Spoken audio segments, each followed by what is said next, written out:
My understanding of vicarious trauma is that it's secondary trauma, trauma that's experienced secondhand. Experiencing the emotional impact of other people's traumatic experiences. Exposure to somebody else's narrative. And as journalists, we tend to be exposed to that a lot because it's part of the job.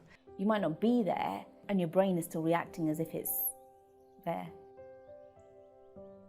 We can do a lot of research, a lot of reporting from a distance, and that requires us to look at videos and photographs shared on social media. That can be violent, graphic, sexually explicit. Vicarious trauma is you being there, witnessing it. Now that can be you actually physically there witnessing it, but the body and the brain can also respond if you're watching distressing stuff online, if you're reading about it. All those things are potentially traumatic.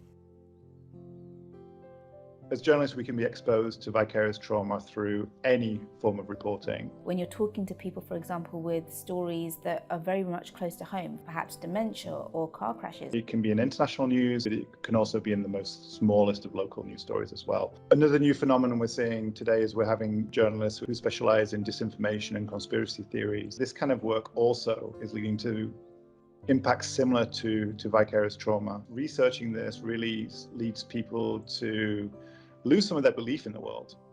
I think it's important to say most journalists are resilient. Most humans are resilient. A lot of us will be dealing with traumatic stuff. The majority of journalists will be covering traumatic events. So we will be exposed to trauma as journalists. That is part of the job.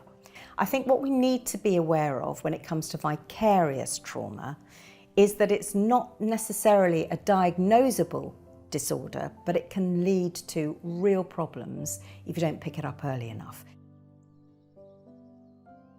My experience with vicarious trauma goes back almost 20 years to 2003 when it was the invasion of Iraq. I was asked in inverted commas, can you just, Hannah, look at some of the footage coming in? There's no just to this kind of scale of the pictures you see at the age of 25 or 26. So my experience goes back to then where I never was given the tools, the armour, if you like, to deal with that myself. I've experienced it, and I don't really want other people to have to go through something that you can mitigate against, that you can avoid if you can.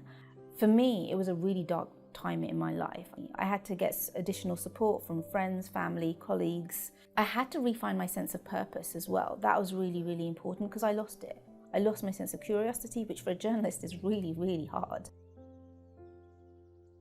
There's always trauma in the news cycle. I think the difference with the past couple of years is we've had a sustained traumatic event, which has been the pandemic. We saw a lot of junior journalists who had to suddenly work from very small apartments or flat shares. So people who've been coming to work to report on the pandemic, for example, may also be experiencing some real difficulties at home. We're still in the midst of huge turmoil, and the news agenda is relentless. As well as wanting to tell a story, as well as wanting to uncover the truth and figure out what's next, that you're also going to have to put on an extra, maybe several extra protective layers.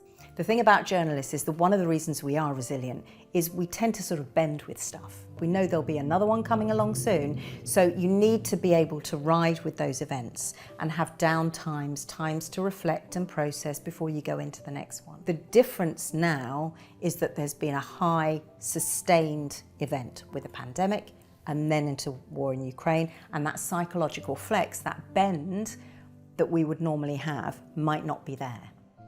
Headlines Network exists to create environments where everyone in our journalism industry feels safe to acknowledge, support and achieve good mental health at work. We have worked with the mental health charity Mind to bring you this video. This project has been made possible with the support of the Google News Initiative.